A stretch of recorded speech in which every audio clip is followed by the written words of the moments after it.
우리 옆 사람 같이 한번 인사하겠습니다. 좀 웃으면서, 입은 맞추지 마시고 눈 맞추시면서 인사합니다. 반갑습니다. 네.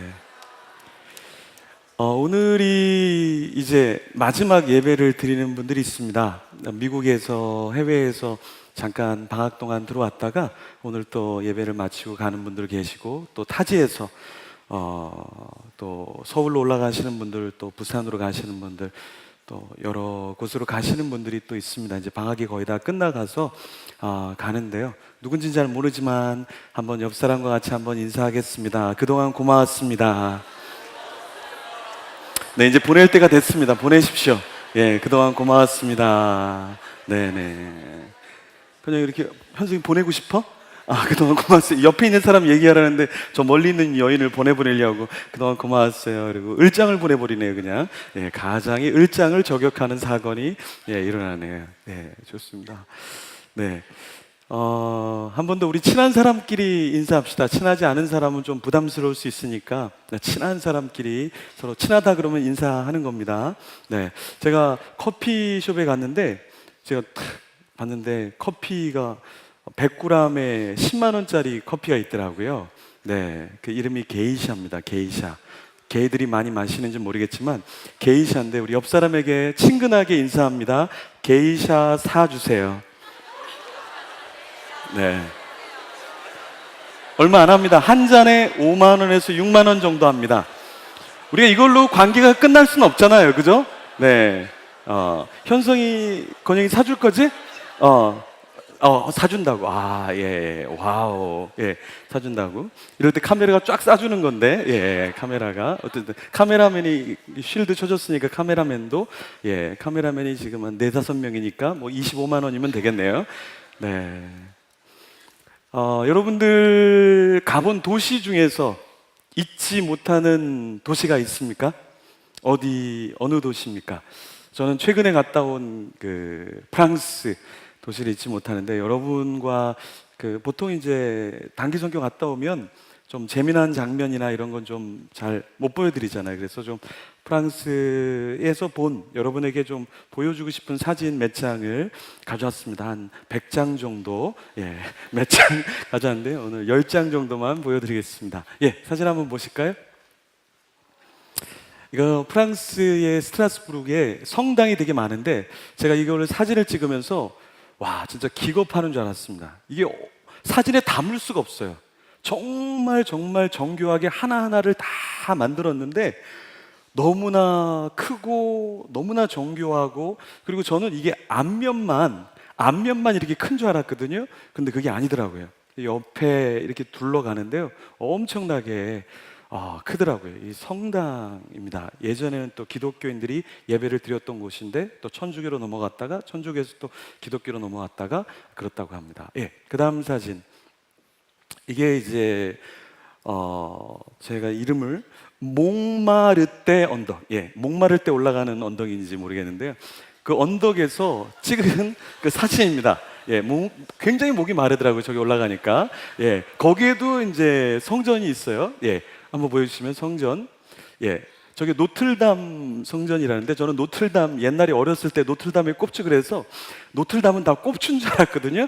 근데 그게 아니라 성당의 이름들이 노틀담. 저같이 무식한 분들이 분명히 앉아 계실 겁니다. 오늘 새로운 르네상스의 새로운 눈을 뜨게 되는 건데요. 저 언덕이. 그 다음 사진 보여주시면, 그림을 진짜 잘 그리는데 사람하고 똑같이 그리는 거예요. 근데 이분만 그린 게 아니라 거기 있는 모든 분들이 다 그림을 잘 그리더라고요. 그 다음 그림 보여주시면, 저 여자를 그리는데 와, 저랑 비슷한 실력을 갖고 계신 분이 저기에 또 계셔서 제가 깜짝 놀랐습니다. 예. 또 다음 사진 보여주시면, 저기 그림인데요, 그냥 일반 사람들이 그려서 파는 건데 제가 사진을 찍어서 조금 멀리 나와서 그렇지 가까이서 보면 상당히 아름다운 그림들입니다. 네, 그 다음, 예, 음식이고요. 그 다음, 예. 저 모습을 하고, 예, 파리를 다녔습니다. 굉장히, 안전하더라고요. 예, 테러범들이 다 집에 가시고, 제가 뭘 꺼내려고 하는지 모르니까, 예, 넘겨주시고, 길게 보면 시험이 듭니다. 네. 저희들이 이제 저렇게 해서 박물관에서 저렇게 돌아다녔습니다. 예. 저만 미친 게 아니라 같이. 그리고 제가 또 색칠을 또 했습니다. 왜냐하면 저 색칠이 안 돼 있으면 또 회색 살색이 나오기 때문에 어떤 친구는 색칠할 때 목사님 살색으로 칠하세요. 그런 분이 계신데 그건 아닌 것 같고요. 우리 강현진 아주 아름다운 이 사진으로 한 결혼은 5년 정도 딜레이가 됐지만 그래도 많은 분들에게 웃음을 줬기 때문에 천국에서 큰 상급이 있을 겁니다. 여러분은 어떤 도시가 인상에 남으십니까? 마음속에 잔상에 남는 그런 도시가 있죠.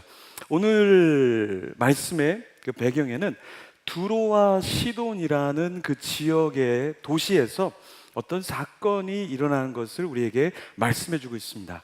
두로, 시돈, 우리가 잘 모르죠. 제가 한번 지도를 좀 가져왔습니다. 여기 지도를 보시면 이란이 있고 이라크가 있고 이라크 위에 예루살렘이 있죠. 거기에 이제 크게 두로라고 하는 항구 도시가 있고 시돈 역시 항구 도시입니다. 성경은 두로와 시돈이라고 항상 같이 이야기를 할 때가 많습니다. 근데 이 두로와 시돈이 무역을 하다 보니까 이 도시만의 특징이 있습니다. 그것을 제가 한번 10가지 특징을 한번 가져와 봤는데요. 첫 번째는 고대 페니키아의 도시로서요, 국가들로 행상 무역의 강국이었습니다. 특히 두로라는 지역은 지중해 연안의 여러 섬들 무역의 거점 도시였죠. 그러니까 레바논의 백향목, 바로 여기서 나는 나무들이었죠. 솔로몬 왕의 성전 건축을 위해서, 목재를 위해서 무역을 했습니다. 여호사밧 왕이 그 악한 아합 왕과 같이 사돈 관계를 맺는데 그 이유가 한 가지 이유가 무엇이냐면 바로 중개 무역의 이권 때문에, 이 두로와 시돈의 항구 도시를 포기할 수 없기 때문에, 그것의 유익함을 포기할 수 없었죠. 지중해 무역을 지배했고 아프리카는 물론 인도까지 또 거듭된 성공, 그러니까 항구 도시이기 때문에 성공 진짜 잘 나간 거예요. 그러니까 이들이 뭐라 그랬냐면, 성경 말씀에 보면 자신들을 다니엘보다 지혜롭고 궁창의 별과 같다, 이런 이야기를 막 이야기합니다. 그게 이제 에스겔서에 나오는 이야기인데요. 그만큼 교만했죠. 근데 남유다가 멸망할 때 이들이 비웃었습니다. 기뻐했어요. 그런데 바로 아수르에게 조공을 바치고 그 당시에 바벨론이 신흥 국가로 일어날 때 공격을 받게 되죠. 가나안의 맏 아들인 시돈으로 말미암아 이 지역이 시작되게 되죠. 그러니까 바빌론, 이집트, 그리스, 로마의 정복 후에 그리스도를 따르는 자들이 나오기 시작했습니다. 그러니까 그들이 너무 잘 살 때는 그리스도에 대해서 듣지 않았는데, 그들이 망하고 로마의 압제하에 있을 때 마가복음 3장 8절에 보면 그쪽 지역에서 예수님을 믿는 자들이 나왔습니다. 예수님도 친히 이곳을 방문해 주셨어요. 이곳은 유대인들이 사는 곳은 아닙니다. 나중에 스데반의 죽음 이후에 크리스찬들이 나타나요. 그러니까 스데반은 사도행전의 인물이죠. 그러니까 예수님 당시에는 여기에 크리스찬들이, 유대인들이 없었습니다. 그럼에도 예수님이 그 지역을 방문해 주시고 나중에 예수님을 믿는 자들이 나타나기 시작했다라는 것입니다. 그럼요, 두로와 시돈이라는 지역이라고 제가 아까 말씀을 드렸는데, 두로와 시돈, 오늘 본문에서는 사실 두로와 시돈 지방을 예수님이 들어가셨다라고 말씀을 하시는데, 마가복음의 7장 24절에 보면 그냥 두로와 시돈이 아니라 두로 지방이라고만 얘기합니다.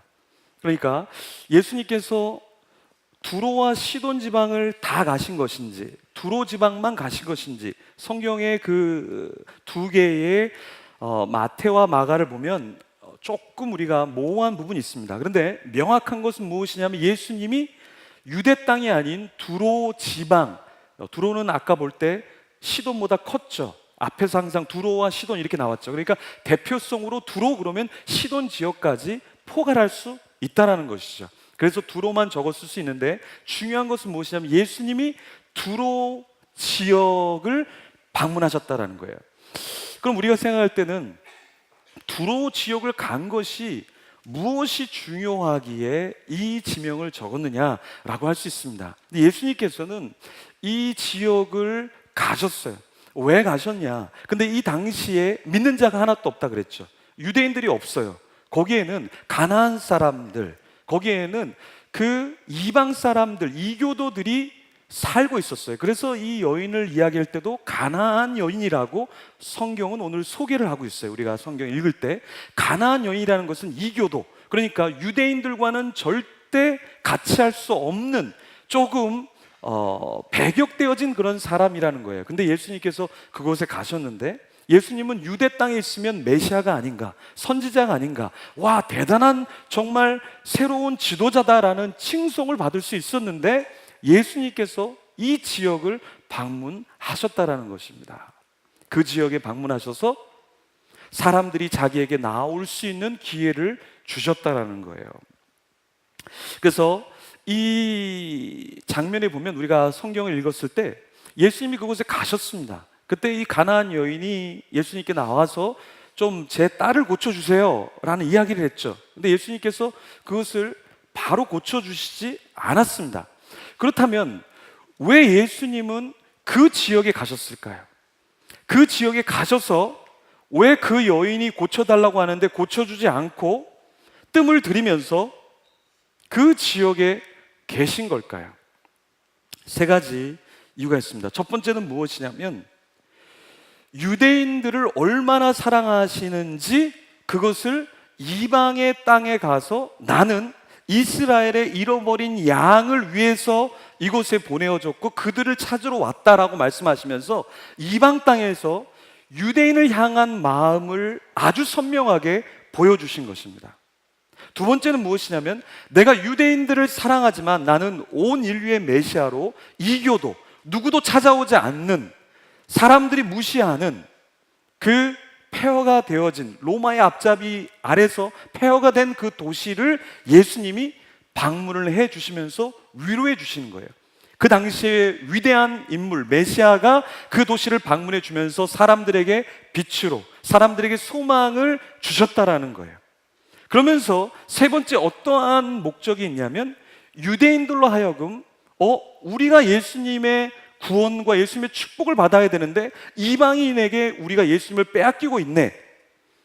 이 유대인들로 말미암아 예수님을 향한 사랑의 마음이 일어나고 시기와 질투를 통해서 예수님을 더 따르려고 하고 사랑하게 하는 그런 효과가 있었다라는 것입니다.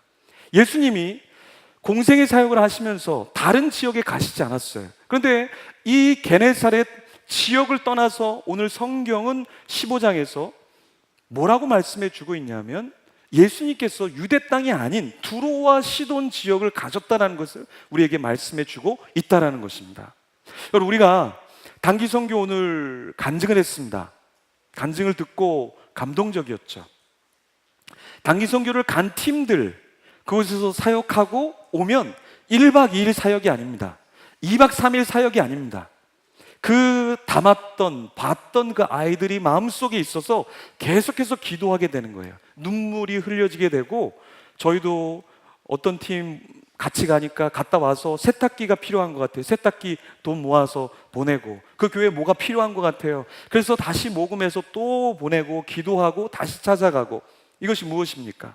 우리가 살고 있는 곳은 이곳입니다. 그런데 하나님이 우리에게 마음을 주셔서 우리가 살고 있지 않는 다른 땅에 갈 때 하나님의 사랑을 우리 속에서 나를 얼마나 사랑하는가를 우리가 배울 수 있는 거예요. 그리고 하나님이 저들을 또 얼마나 사랑하시는가, 저들을 얼마나 긍휼히 여기시는가, 그것을 우리가 알 수 있다는 것이에요. 그래서 여러분이 기회가 된다면 단기 선교, 비전 트립, 국내에서 하는 어떤 것이든, 섬김의 어떤 것이든 여러분이 뛰어드십시오. 그럼 내가 얼마나 하나님께 사랑받은 자인가, 그리고 하나님이 내가 섬기고 있는 이 사람을 얼마나 사랑하고 있는가, 그리고 하나님이 우리를 얼마나 축복하고 계시는가, 여러분 그걸 우리가 알 수 있습니다. 의성에 있는 교회에서 사역을 하고 있는데, 거기는 구세군 교회 목사님이 페북에다 이런 글을 올리셨어요. 여기에 의성에서 사역하는 거는 밑 빠진 독에다가 물 붓는 거라는 거예요. 그 말은 무엇이냐면, 여러분 시골에서 아무리 섬겨도 사람들이 늘지 않고 재정이 없고 기운이 쭉쭉 빠지잖아요. 그러니까 이게 뭐냐, 밑 빠진 독에 물 붓는 거랑 거의 다를 바가 없다라는 거예요. 근데 단기팀이 와서 예배를 드려주고 단기팀이 와서 전도를 하는데 너무 어르신들이 많이 온 거예요. 안 될 것 같은데 이분이 뭐라고 고백했냐면, 밑 빠진 독에 물 부어도 채워지더라. 계속 부으면 채워지더라는 거예요. 그렇죠? 그 회복, 그 감사, 그것이 그 목회자에게만 있는 것이 아니라 거기에 가 있는 대원들 한 명 한 명에게도 그 마음이 흘려지는 거예요. 느껴지는 거예요. 그래서 우리는 내가 있는 그 내 분야에서뿐만 아니라 여러분이 갖고 있는 달란트를 다른 사람에게도 나누어 줘야 돼요. 내가 볼 때 나랑 관련 없는 사람, 네, 저는 유럽에 계속 가고 싶어요. 아프리카에 계속 가고 싶어요. 예, 북미에 계속 가고 싶어요. 동남아에 계속 가고 싶어요. 왜? 우리가 누리는 것이 많지만 그것을 나누어 주기 위해서. 왜? 하나님은요, 여기에 대구라는 지역만 사랑하지 않으셔요. 하나님은요, 대한민국이란 나라만 사랑하지 않으셔요. 예수님께서는 전혀 상관없는 두로와 시돈 지역을 가셨어요. 그곳에 가심으로 말미암아 그 자체가 축복이었죠. 우리도 마찬가지입니다. 여러분이 하나님의 사람이면 여러분이 가는 어디든 그것이 축복인 거예요. 그것이 감사인 거예요. 그것이 향기가 나는 거예요. 그것이 빛을 발하는 것이고 그것이 소금의 역할을 감당하는 것이죠. 그래서 우리는 힘이 있다면, 우리는 기회가 있다면 자꾸 다른 곳으로 가야 돼요. 자꾸 다른 곳으로 가야 돼요. 네, 여러분도 여기서 아포스톨 공동체에서 우리 1층 또 2층 우리 4층 지체들 아포스톨에서 열심히 배우십시오.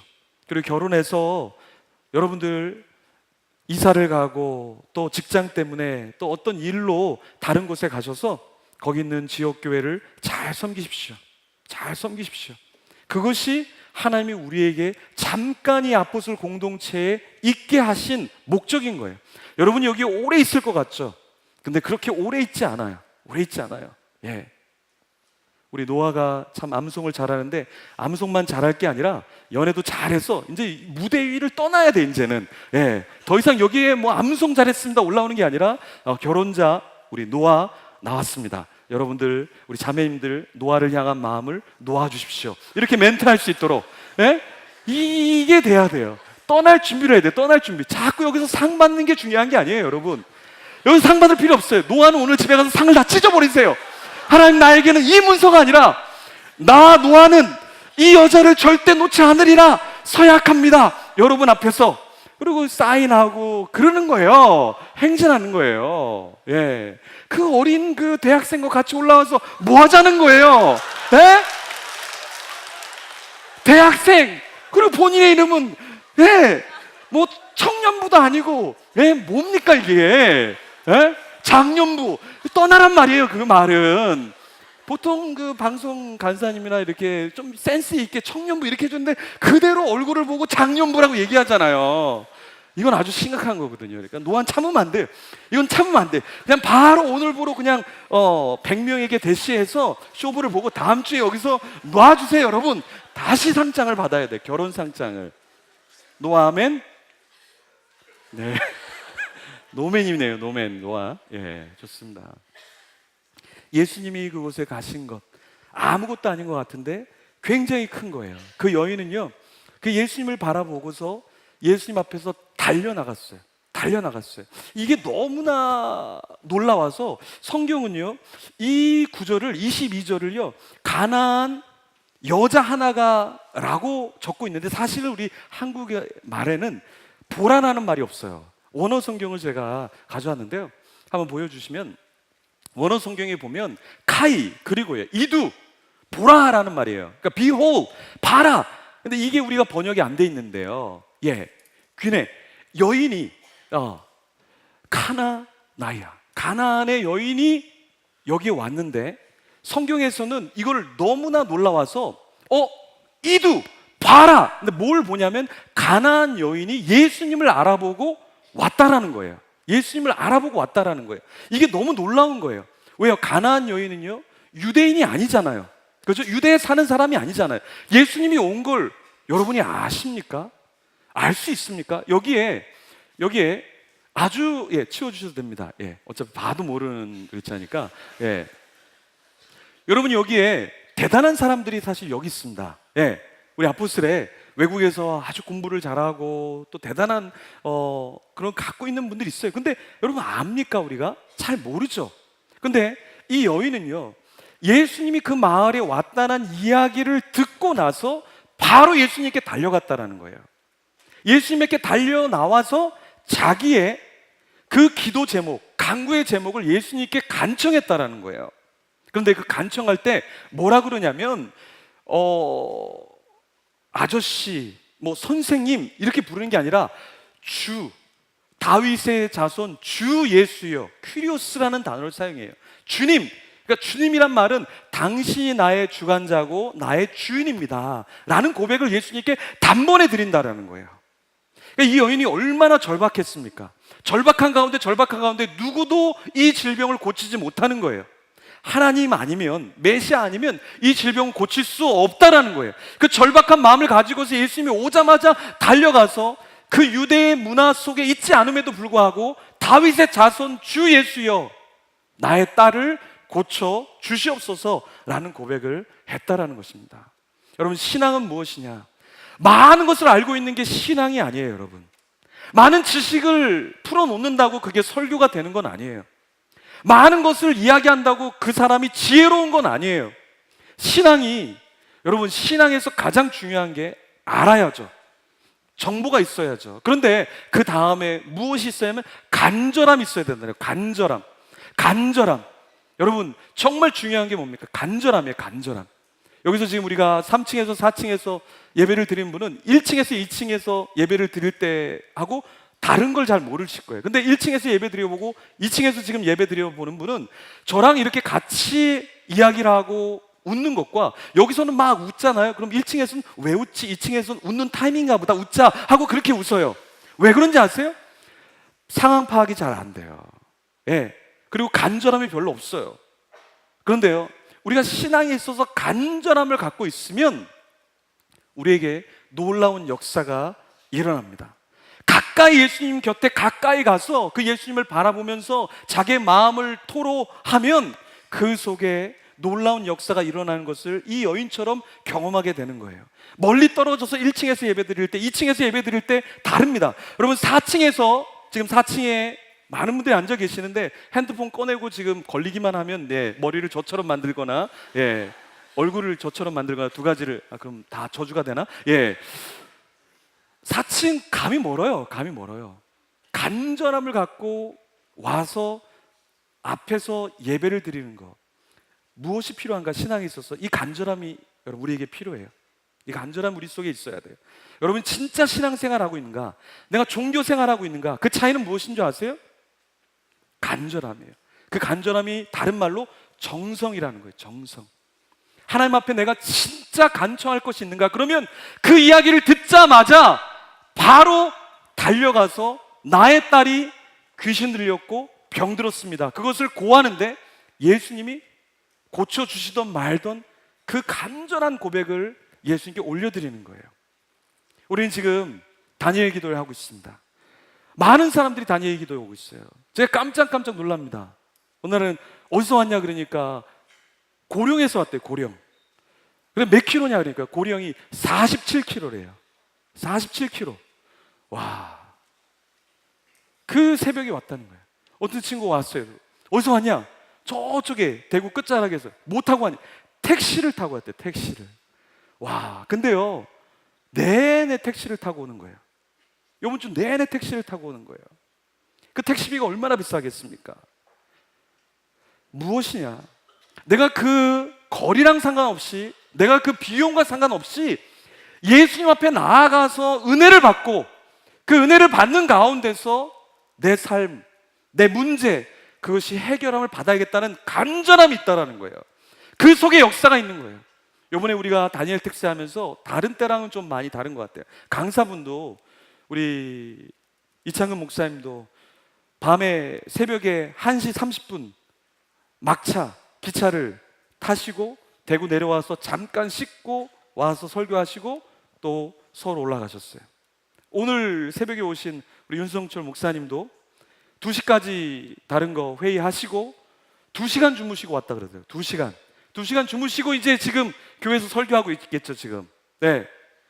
2시간 자고 와서 설교하는데 정말 피터지게 열정적으로 간절함으로 그 메시지를 전해 주셨죠. 여러분의 그 간절함 있습니까? 우리는 청년이잖아요. 청년의 특징이 무엇입니까? 열정이잖아요. 열정. 들려지면 뛰어드는 거죠. 그리고 그 앞에 바로 달려가는 거죠. 다니엘 특세 진행 중이에요. 한 번이라도 여러분이 나오시면 좋을 것 같아요. 왜? 저희를 위해서가 아니라, 교회를 위해서가 아니라 여러분 자신을 위해서. 그 간절함 속에서 그 여인은 병고침, 그 딸의 병고침을 받았다라는 거예요. 우리 속에 있는 죄, 우리 속에 있는 중독, 우리 속에 있는 변하지 않는 나의 연약함, 허물, 그게 언제 사라집니까? 예수님의 발 앞에 무릎 꿇고, 이 여인이 무릎 꿇고 절했다 그랬어요.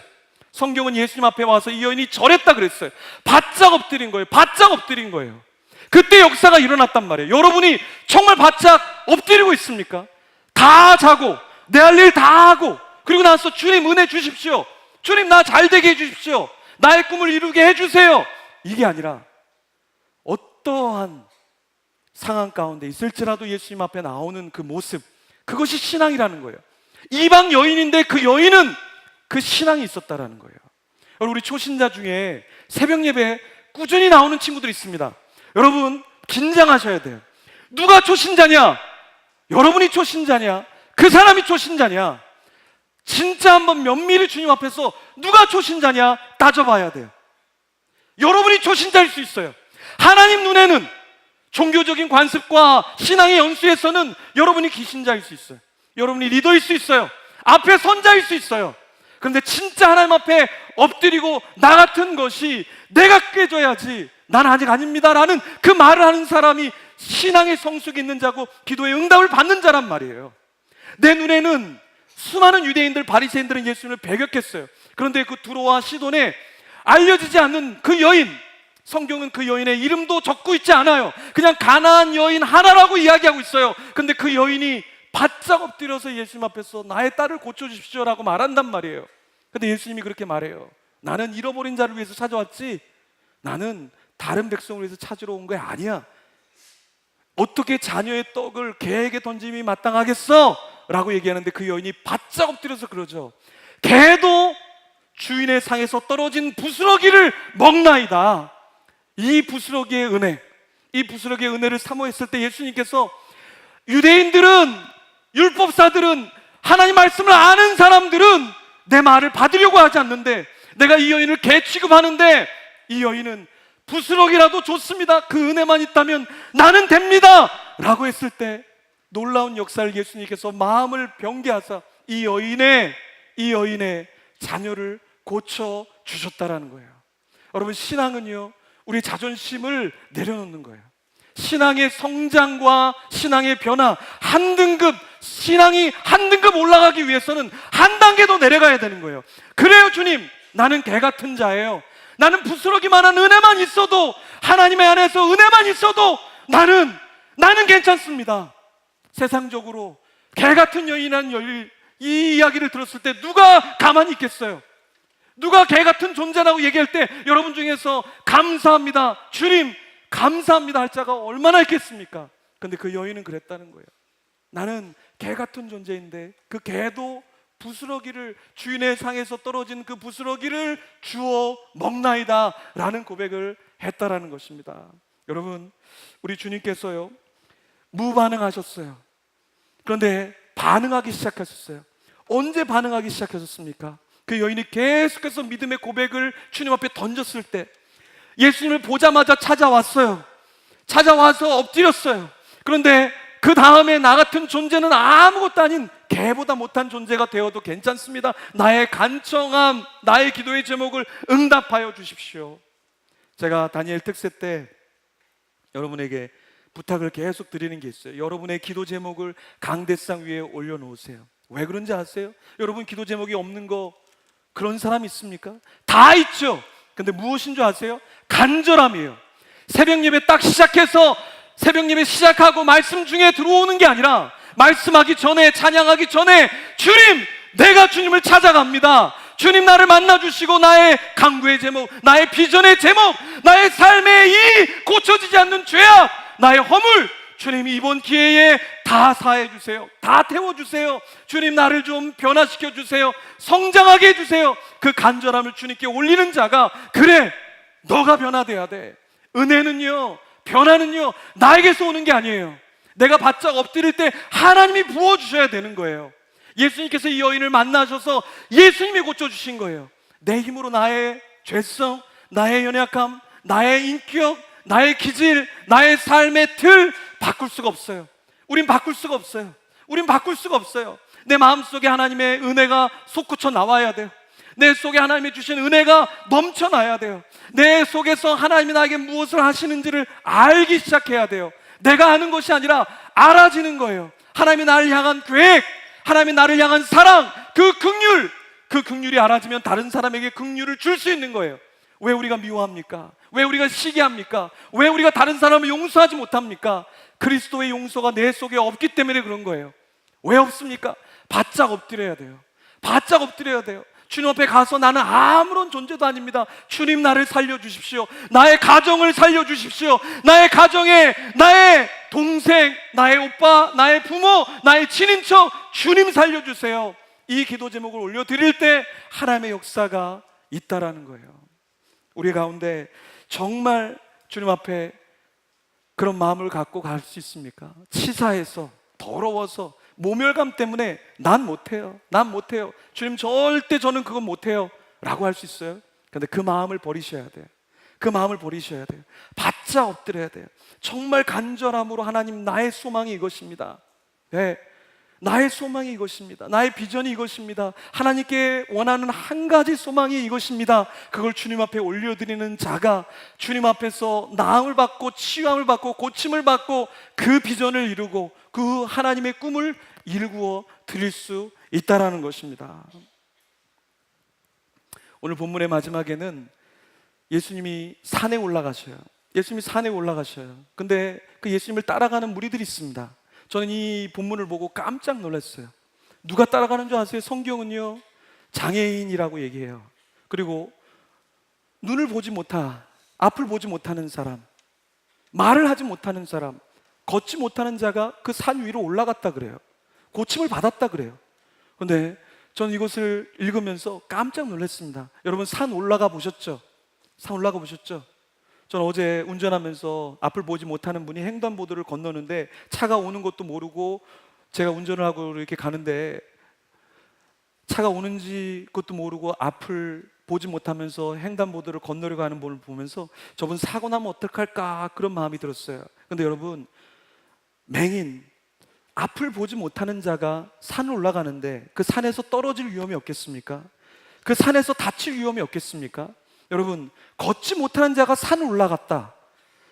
이게 상상이 되십니까? 우리가 멀쩡한 몸으로, 여러분이 지금 젊지만 앞산 한번 여러분 그냥 케이블카가 아니라 걸어서 올라가라고 해보세요. 예수님 차라리 절 십자가에 매다세요.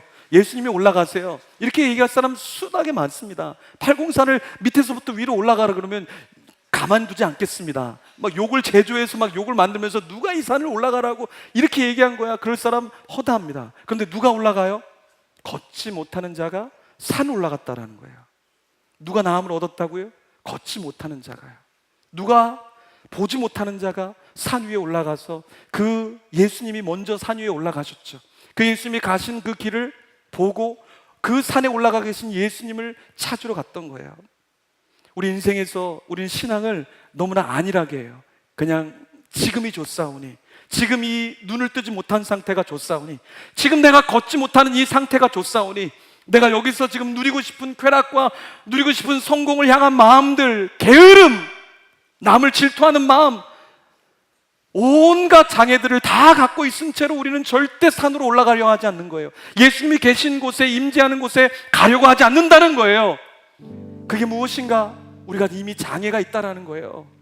우리는 그래요. 저 사람이 장애가 있다, 저 사람이 불편한 몸을 갖고 있다, 저 사람이 부족하다라고 얘기하지만 우리가 주님을 향해서 걷지 못한다면 그 사람이 걷지 못하는 자고, 주님의 눈으로 이 세상을 바라보지 못한다면 우리가 눈은 떴지만 절대 이 세상을 하나님의 눈으로 보지 못하는 장님으로 평생을 이 땅에서 살아갈 수밖에 없다라는 것입니다. 어렵죠. 산 오르는 거 어려워요.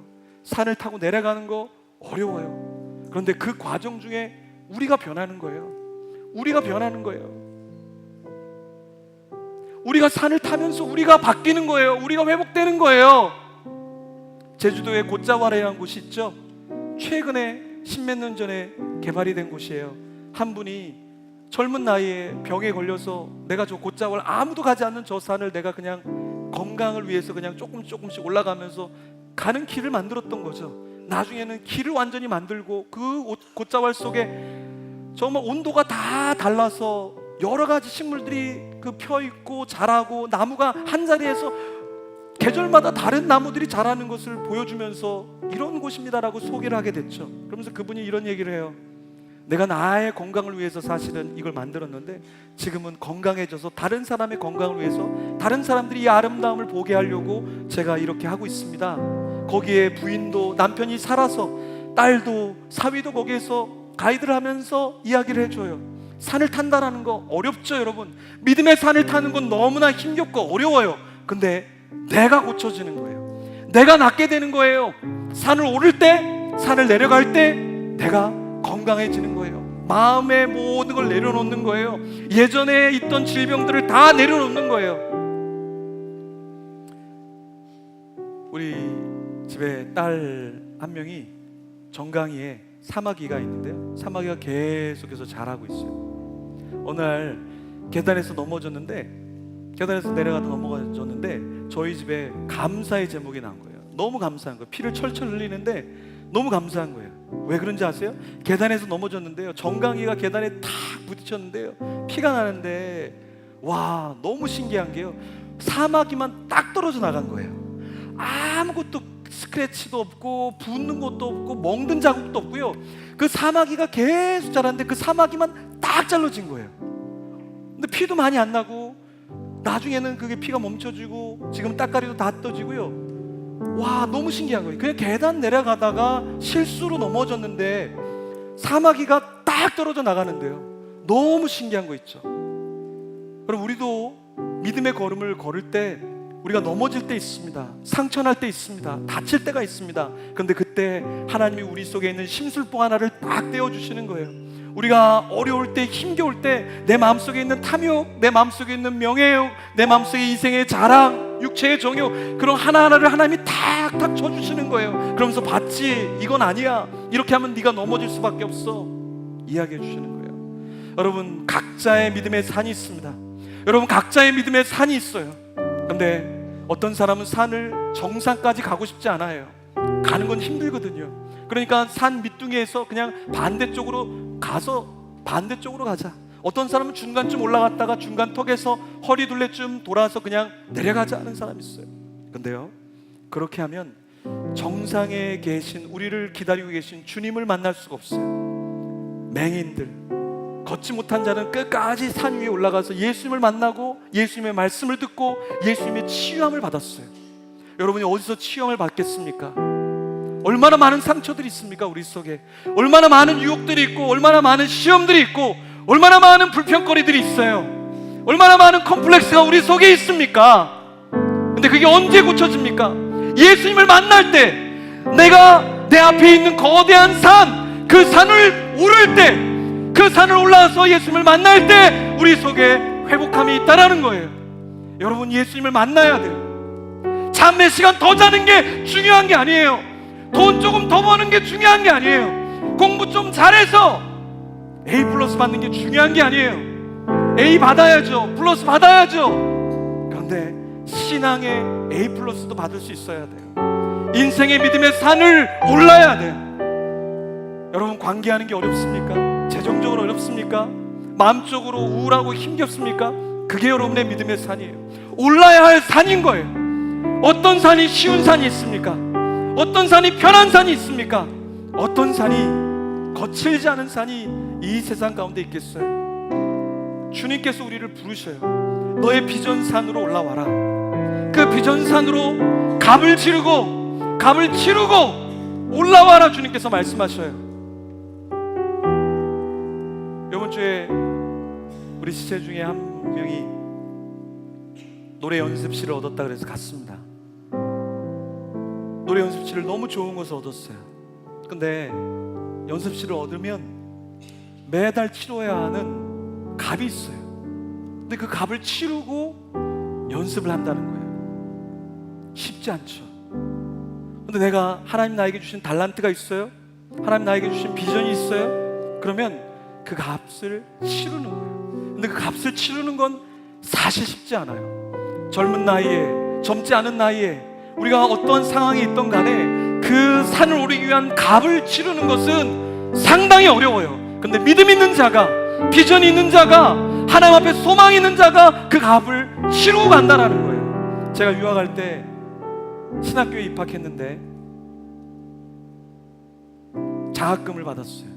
거기서 학교에서 일을 해달라 그래서 학교에서 공식적으로 일을 하고 밖에서 전도사를 하고 아주 안정적으로 공부할 수 있는 유학생활이 완전히 대로가 열린 거예요. 근데 그 학교에 또 다른 학교가 있는데, 학교가 큰데 또 다른 학교가 있는데 그 안에 성서학, 시리아어하고 아람어하고 헬라어, 히브리어 공부할 수 있는 제가 원했던, 대학교 때부터 언어만 하고 대학원 가서도 언어만 하고 성서학 공부하고 싶어서 언어만 다 했는데 그 학교가 성서학, 그 고대 근동어들을 다 가리킨 학교가 거기 있는 거예요. 그걸 발견하고 제가 뒤도 돌아보지 않고요, 학교에다가 나 일하는 거 그만둡니다.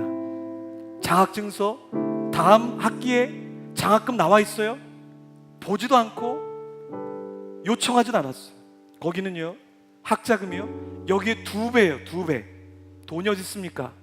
완전 대로로 정말 길이 열린 이 학교에서의 모든 걸 다 내려놓고 저쪽으로 가는데, 생각하는데 1초도 생각하지 않았어요. 바로 그만뒀어요. 그리고 성수학을 전공했어요. 너무 기뻤어요. 값을 치르는데 기뻤어요. 내가 원하는 비전산, 험준한 산, 내가 가고 싶어서 선택하기 때문에 전혀 염려하지 않았어요. 하나님 여러분에게 보여주시는 산이 있어요. 그 산이 험준해요. 하지만 그 산을 올라야 돼요. 그 산을 오를 때 여러분에게 근육이 생기는 거예요. 여러분 속에 안 좋은 것들이 고쳐지기 시작하는 거예요. 산을 오르면 오를수록 더 많은 것들이 보이는 거예요. 더 많은 것들이 보이는 거예요. 여러분, 비전의 사람은요 조금 더 올라가면 더 많은 게 보여요. 더 많은 게 보여요. 제가 책을 한 권 썼잖아요. 지금 책을 3권을 올해 안에 쓰려고 집필을 하고 있어요. 페북에다 비전 시리즈 올리고 있죠. 다른 책 지금 거의 3분의 2 마무리했죠.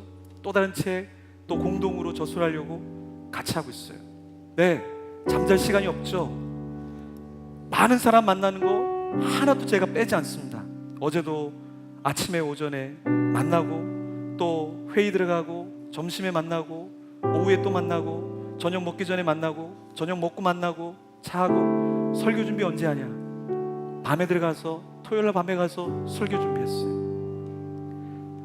나에게 주신 비전, 나에게 주신 것, 그것을 위해서 치러야 될 값 회피하지 않을 거예요. 제가 여러분 원투원하고 만나고 어디 가는 거, 그 시간이면 더 많은 거 할 수 있어요. 더 많이 쓸 수 있어요. 더 많이 집중할 수 있어요. 그런데 그 값을 치르고 나에게 주어진 비전을 갈 거예요. 여러분, 교회에서 예배 드리는 시간, 그거 빼지 마세요. 헌신 빼지 마세요. 비전의 사람은 돌아가는 사람이 아니에요. 비전의 사람은 더 강한 다리, 더 강한 호흡, 더 멀리 볼 수 있는 눈, 그것을 보면서 선명하게 자기의 길을 그냥 걸어 올라가는 거예요. 바위가 있던 무엇이 있던 그걸 타고 올라가는 것이죠. 바위가 있으니까 그만둬야지, 물이 흐르니까 그만둬야지, 날씨가 안 좋으니까 그만둬야지. 그것은 비전의 산에 오르는 자가 아니에요. 하나님 우리에게 어떤 어려움이 있을지라도 주님으로 더불어서 회복함을 받고 주님으로 더불어서 우리에게 주어진 길을 가라고 말씀하고 있습니다. 여러분, 어떤 어려움이 있습니까? 어떤 힘겨움이 여러분 인생 속에 있습니까? 그럼에도 불구하고 우리를 부르시고 우리에게 주신 비전, 그것을 위해서 눈물 흘리면서, 비전을 위해서는 지난주 말씀드렸죠, 눈물만 흘리면 안 돼요. 땀방울만 흘리면 안 돼요. 여러분의 피를 흘려야 돼요. 정말 열심히 공부하면서 피를 흘리세요. 정말 열심히 일하면서 피를 흘리세요. 정말 열심히 교회를 섬기면서 예수님이 십자가에서 피를 흘린 것처럼 주님 나도 피를 흘립니다.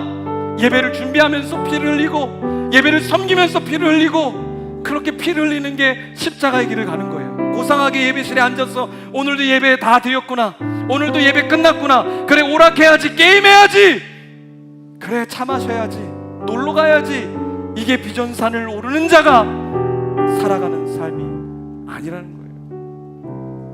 높은 산을 오르는 사람은 말이 다르고 준비하는 게 다르고 보는 게 다르고 생각하는 게 다르고 이야기하는 게 다릅니다. 낮은 산을 올라가는 사람은 준비할 게 없어요. 그냥 소일거리로 그냥 아무나 만나서 그냥 살아가면 돼요. 낮은 산은 아무것도 준비할 게 없기 때문에 그래요. 여러분은 비전산을, 하나님 주신 그 비전산, 예수님을 만날 수 있는 그 비전산을 가기 위해서 잠자리에 들면서 주님 만납니다. 내가 내일 주님 만납니다. 내일 내가 주님이 주신 비전 이룹니다. 주님 나를 더 깎아주십시오. 나를 더 정금과 같이 하여 주시고 나를 더 깨워주십시오. 여러분 그렇게 주님 앞에 나아갑니까? 그럼에도 불구하고 우리를 붙잡아 주시는 그 주님 때문에 하루하루를 사는 우리가 되어야 합니다. 우리 시간에 자리에 일어서서 주님을 찬양하면서 주님 내가 연약합니다, 힘겹습니다. 그렇지만 주님 그럼에도 불구하고 나를 세워주시고 하나님의 사람으로 빚어주십시오. 나를 위로하여 주시고 나를 회복시켜 주시고 하나님의 영광을 위하여 써주시옵소서. 우리 찬양하며 주님 앞에 갑시다.